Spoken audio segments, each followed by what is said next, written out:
Di ba? Sabi ni ate, mahirap daw gumalaw pag walang tubig. Eh, tubig pa lang yun. Paano kung kanin na wala? Nakaganda dito. O, tinan mo yung aso. Naka-face mask. Ano tawag kasi dyan?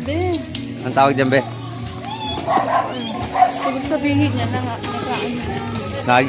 nagwa-wild dyan. Hindi, be. Hindi nagwa-wild yun. Sombrero rin nainitan. Sombrero yun, be. Hindi naman siyang muso yun, eh. Pag naka-face mask naman, eh, sanay sa COVID.